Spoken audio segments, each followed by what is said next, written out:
Hello everyone, আসসালামু আলাইকুম। কেমন আছেন সবাই? আশা করছি সবাই বেশ ভালো আছেন, সুস্থ আছেন। নতুন আরেকটি ভিডিওতে আপনাদের সবাইকে স্বাগতম। আজ সকালবেলায় সব কাজ কমপ্লিট করেছি আমার এবং মেয়ের। তারপরেই আমি ভিডিও রেকর্ড করা শুরু করেছি। সকালবেলায় উঠে যদি এত সুন্দর সুন্দর ফুল দেখা যায় তাহলে সবার মনতে এমনিতেই ভালো হয়ে যায়। অন্যদিন কাজ করা শুরু করার আগেই আমি গাছগুলো দেখি, কিন্তু আজ কাজ শেষ করার পরে গাছগুলো দেখছিলাম। এত বেশি গরম ছিল, ভেবেছি সকাল সকাল কাজ সেরে নেই, আজ আর কোনো ভিডিও করব না সকালে, যার জন্য করা হয়নি। তো সকালে খাওয়া দাওয়া করে এসে দেখি মা আমাদের সবজি ক্ষেত থেকে সবজি তুলছে। আমাদের এখানে মাশাআল্লাহ প্রচুর পরিমাণে ডাঁটা এবং পুঁইশাক হয়েছে। তো এখানে ডাঁটা তুলছিল, কাকে কাকে যেন দিবে সেজন্য। তারপরে দেখতে দেখতে দুপুর হয়ে গিয়েছে। আর মা আজ একটা কাজে বাইরে গিয়েছিল। আজ সকাল থেকে একাই আমি মেয়েকে সামলিয়েছি।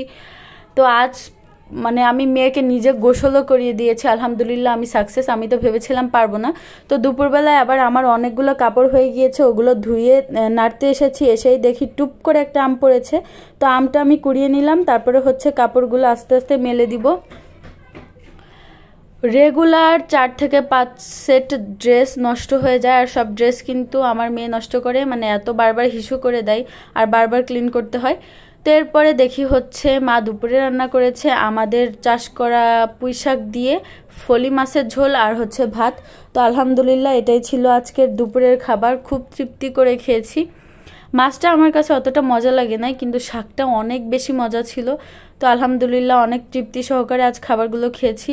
আর ইদানিং কি হয়েছে জানি না, আমি মাছ মাংস মাছ বিশেষ করে খেতেই পারছি না। খেতে গেলেই বমি হয়। সেই প্রেগনেন্সি থেকে কি একটা শুরু হয়েছে, এখনও মাছ খেতে গেলেই আমার বমি আসে।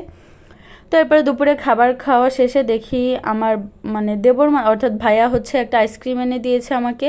আমরা সবাই মিলে আইসক্রিম খাচ্ছিলাম। এত বেশি গরম, আইসক্রিমটা খেয়ে অনেক বেশি আরাম পেয়েছি।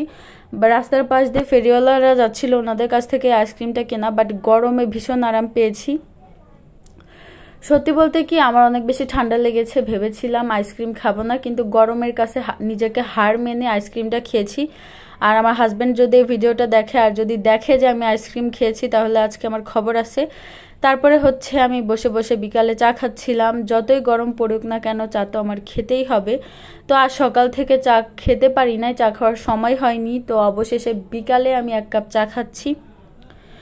তো যতই গরম পড়ুক না কেন চা প্রেমীদের তো রোজ চা খাওয়াই লাগবে। আর আমি ঘুমও পাচ্ছিল প্রচুর, যার জন্য মেয়েকে মার কাছে দিয়ে চা খেয়ে নিচ্ছিলাম। এই কাজগুলো অন্যদিন দুপুরে করা হয়ে গেলেও আজ এত বেশি গরম ছিল আর আমাদের এখানে কারেন্ট ছিল না প্রায় সন্ধে অবধি, যার জন্য এই কাজগুলো সন্ধ্যের পরেই করছি। তো মেয়েকে রেখে মেয়েকে অনেক কষ্টে ঘুম পাড়িয়ে এখন আমি এগুলো ভাঁজ করে নিচ্ছি। অন্যদিন অনেক সময় নিয়ে সুন্দরভাবে ভাঁজ করে নেই, কিন্তু আজকে আমার হাতে একদমই সময় সীমিত, যার জন্য বেশি একটা সুন্দর করে এগুলো ভাঁজ করতে পারিনি। কারণ আমি জানি এগুলো 1 ঘন্টার মধ্যেই শেষ হয়ে যাবে, অত সুন্দর করে ভাঁজ করে কোনো লাভও হবে না। তারপরে আমি বাবুর নখ কাটবো, কারণ বাবুর নখগুলো অনেক বড় হয়ে গিয়েছে। নেল কাটার খুঁজতে গিয়ে আমি খুঁজে পাচ্ছিলাম না, আর এতগুলো এলোমেলো হয়ে গেছে। এখন এগুলো সব আমার গুছাতে হবে। ছোটবেলা থেকেই কসমেটিক্সের উপরে আমার কোনো নেশা নাই। আমাকে আমার মগ কাপ্রিজ এগুলো না বিয়ের আগে থেকেই কিনতে ভালো লাগে। কসমেটিক্স কিনতে আমি খুব একটা পছন্দ করি না। আর আমার বেশিরভাগ কসমেটিক্স আমার আম্মু এবং আমার হাজব্যান্ডের পছন্দে কেনা, তারা শখ করেই আমাকে কিনে দেয়। আজ এই পর্যন্তই।